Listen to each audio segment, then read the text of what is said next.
You're listening to WTIM, your information station. It's time now for your expanded local news. A new tax levy and stalled pool negotiations dominated discussions at the Taylorville Park Board's monthly meeting for September. Sherry Craig spoke regarding the Manors Park pool construction efforts. They are looking to hear from vendors who wish to bid on the project on October 16th.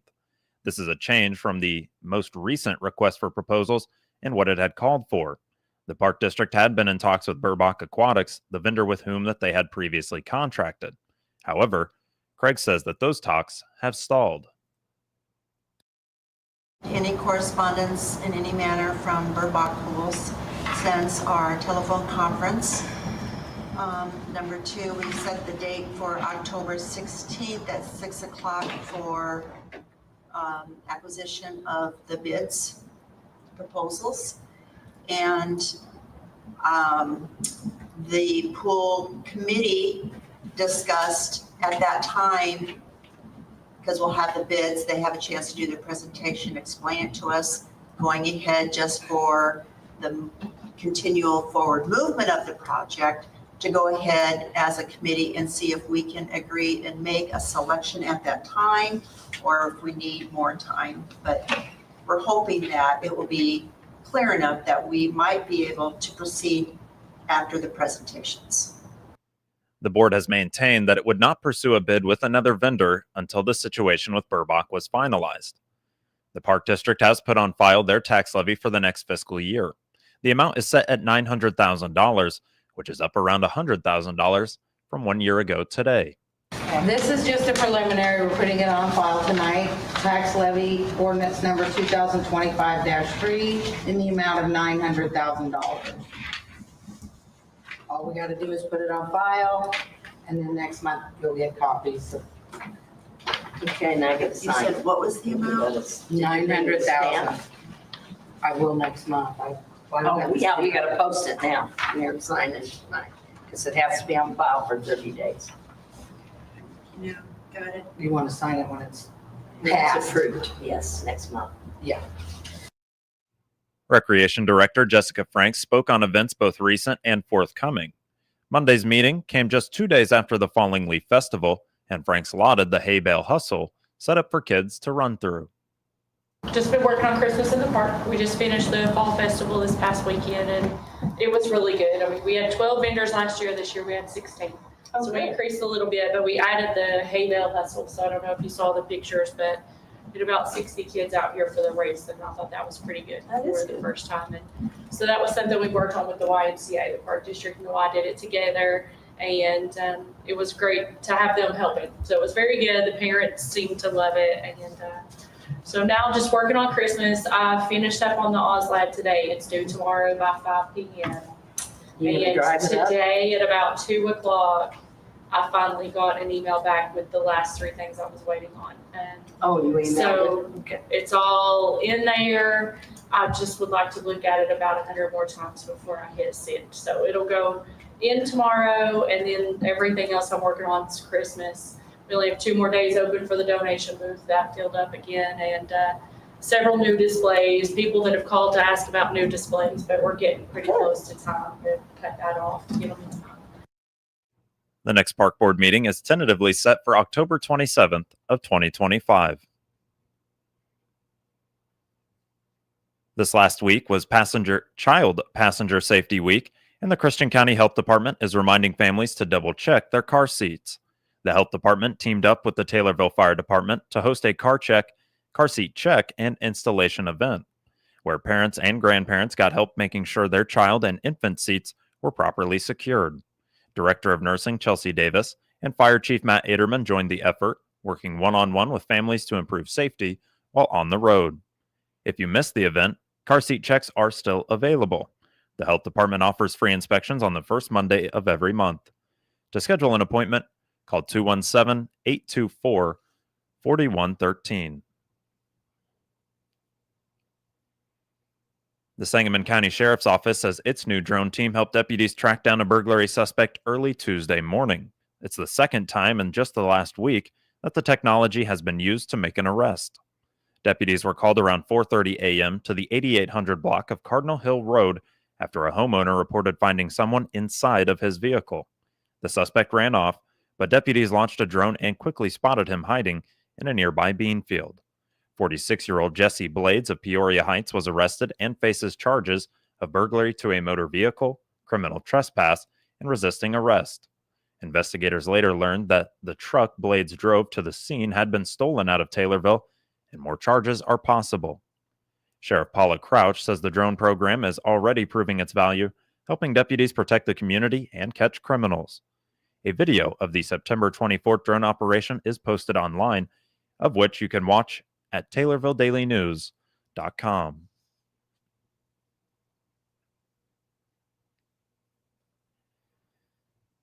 The Villas of Hollybrook in Shelbyville has stepped up its services and amenities for the seniors that they serve.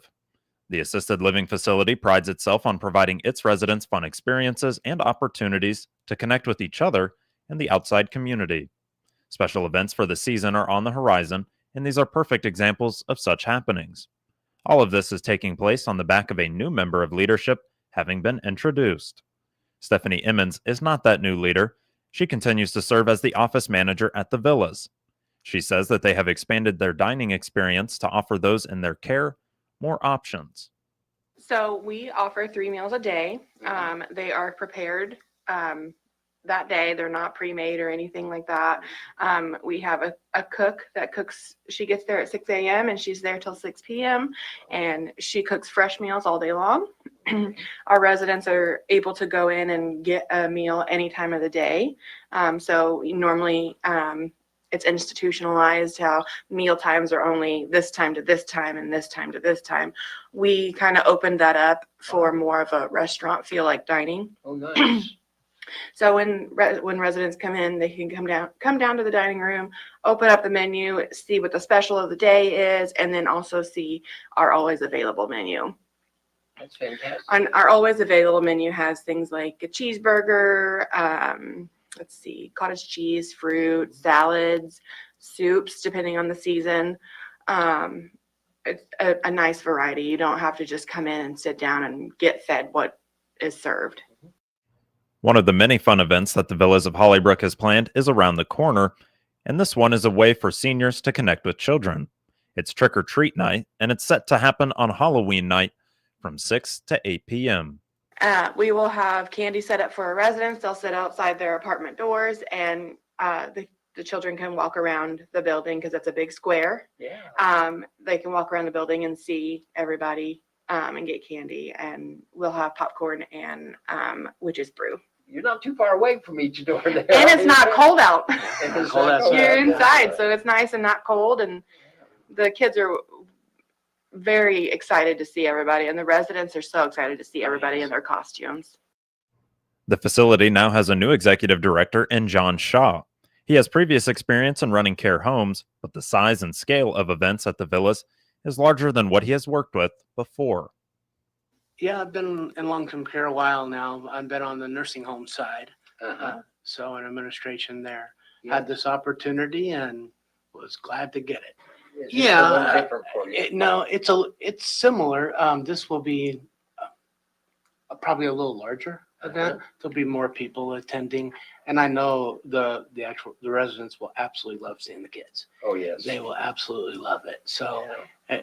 it's a fun night, and one where they don't have to worry about anything at all and just spoil kids. The Villas of Hollybrook is a pet-friendly place. As both Shaw and Emmons describe, they have some regular visitors. But we are pet friendly. We love to see dogs, cats, even birds sometimes. Yeah. That's pretty cool. There's a particular dog that comes very often named Stella. Oh, Hangs yeah. out in the front with Stephanie. Oh, really? Just a sweetheart and a spoiled dog.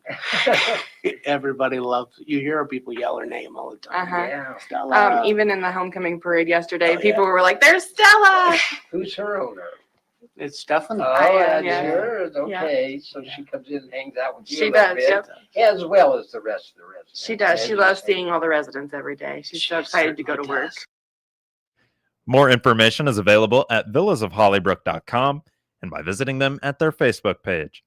John Shaw and Stephanie Emmons both appeared as guests on the WTIM Shelbyville Morning Show.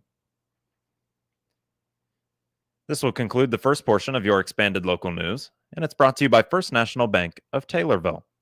I'm James Kirk, Vice President at First National Bank in Taylorville. I get it, switching banks sounds like a chore, but we make it easy. I've helped people and businesses move their accounts with less hassle than they've expected and more personal service than they've ever gotten before. We've been here for nearly 70 years, a true community bank that's not going anywhere. If you're ready to make a change, we're ready to help. First National Bank in Taylorville, first every time for nearly 70 years. Member FDIC. The Abraham Lincoln Presidential Library and Museum is celebrating its 20th anniversary with a new book and exhibit that shine a fresh light on the nation's 16th president. The book, Lincoln, A Life and Legacy That Defined a Nation in 100 Objects.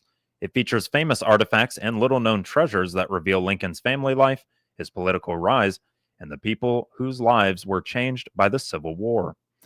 It was written by the museum executive director, Christina Schutt, and acquisitions head, Dr. Ian Hunt, and published this week by Rizzoli, New York. A companion exhibit, Lincoln, A Life and Legacy That Defined a Nation, opened Friday and showcases about 50 artifacts from the book, including the desk where Lincoln drafted his first inaugural address, a leather portfolio that he carried at the White House, and the last axe that he ever used. New smart glass cases and animated historic photos help bring Lincoln's era to life. The exhibit runs through April 26th of 2026. And admission is included with regular museum tickets. Proceeds from the book sales benefit the ALPLM Public Trust. For more information, visit presidentlincoln.illinois.gov.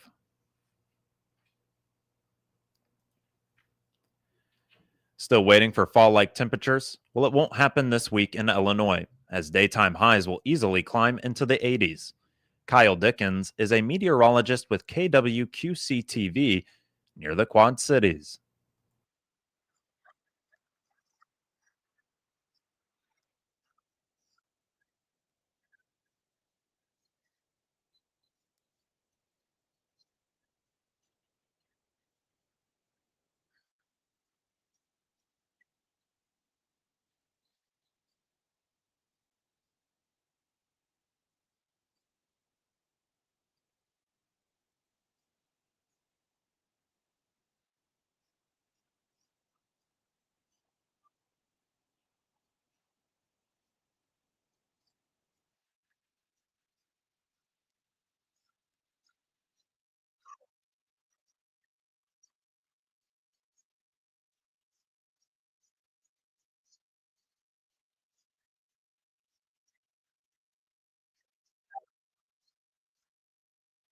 Above normal temperatures with dry conditions throughout August and September have led to abnormally dry, moderate drought, or severe drought status showing up in Illinois per the latest U.S. Drought Monitor.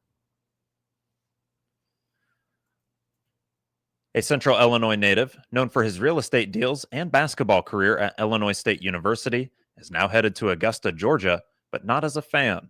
Former ISU basketball student athlete Brandon Holtz picked up the game of golf many years ago now, and in this past week, he claimed the U.S. Mid-Amateur Championship in Arizona. With the win, it secures him a spot in the 2026 U.S. Open and an invite to the Masters in Augusta, Georgia.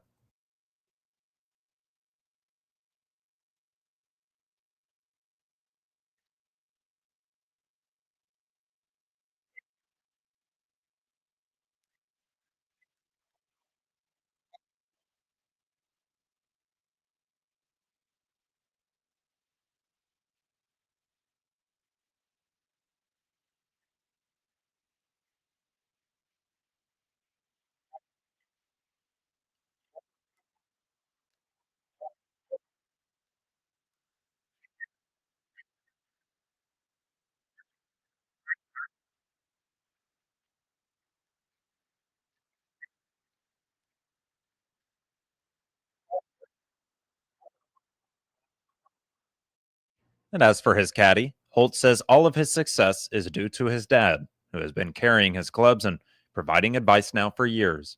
While awaiting the U.S. Open and the Masters, Holtz says that he will continue to be a real estate broker in Bloomington, with vacations planned to find rounds of golf. It's a game as old as time. Which political party will give in to avoid a government shutdown with a deadline less than a week away? With a majority in the House, Republicans passed a stopgap spending bill to avoid a shutdown. However, the measure moves to the Senate, where the Republicans need a handful of Democratic lawmaker votes to pass the measure. However, Democrats are holding out to include an extension of Obamacare subsidies, which expire at the end of the year. According to Illinois Republican Congressman Darren LaHood, all the Senate has to do is vote on the measure to keep the government open.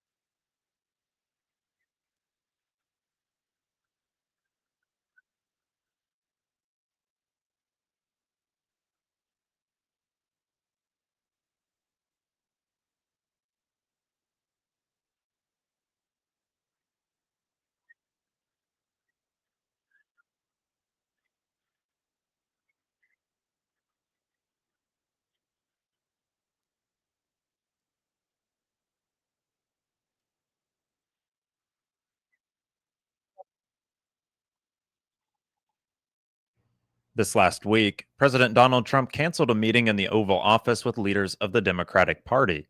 And without bipartisan support, the government could shut down as of tomorrow, October 1st. Moving now to obituaries, which can be found at TaylorvilleDailyNews.com and are brought to you by Sutton Memorial Home.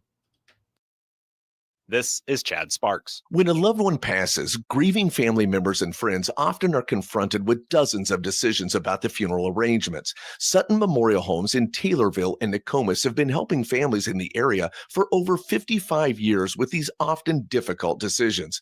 They offer pre-planning, traditional funerals, and cremation. Austin and the staff at Sutton Memorial Homes' goal is to make your family's transition easier in their time of need. Sutton Memorial Homes, where caring is what they do best. 28-year-old Clayton Otto Hayes of San Diego, California, died on September 19th. His visitation was September 29th from 2 to 3:30 p.m. at Bish and Son Funeral Home in Springfield. Funeral service was also September 29th at 3:30 p.m. at Bish and Son Funeral Home in Springfield. A celebration of life will be at J. Hayes Sales and Staging in Springfield, planned for a later date. Funeral arrangements were handled by Bish and Son Funeral Home in Springfield. 76-year-old Mildred Bess Olson of Morrisonville died on September 25th. Cremation rights have been accorded, and arrangements will be made at a later date. Funeral arrangements are being handled by Asali Funeral Home in Morrisonville. 61-year-old Susan L. Henderson of Mount Auburn died on September 21st. Graveside service will be today, September 30th at 11 a.m. at Mount Auburn Cemetery. Funeral arrangements are being handled by Sutton Memorial Home in Taylorville. 65-year-old Paula Jo Smith of Awanaco died on August 30th. Visitation is October 3rd from 9 a.m. to 11 a.m. at Calvary Baptist Church in Taylorville. Funeral service will be October 3rd at 11 a.m. at Calvary Baptist Church in Taylorville. Interment will be at Awanaco Cemetery. And Paula J. Koonsman of Shelbyville, formerly of Warrensburg, has a celebration of life being planned for her for October 12th of 2025. Funeral arrangements are being handled by Howe and Yaki Funeral Home in Shelbyville. A quick look at the weather. Currently, it is 62 degrees, expecting a high of 89 today and sunny with wind gusts up to 8 miles per hour. As for tonight, it'll be partly cloudy and a low of around 55. That beautiful weather continues into Wednesday, where it's partly sunny and a high of 86. Wednesday night, the low drops to 59 as clouds continue to roll in. Back around on Thursday, it'll be mostly sunny, a high of 87. Mostly clear Thursday night and a low of 59. Getting into the weekend for Friday, it'll be sunny, a high near 88 with calm wind beginning in the morning. As for Friday night, the low of 60. And then that continues into Saturday, sunny and a high of 86 to start your weekend. Get details on these and other local news stories at TaylorvilleDailyNews.com or hear them every hour on WTIM. WTIM is your only local news radio.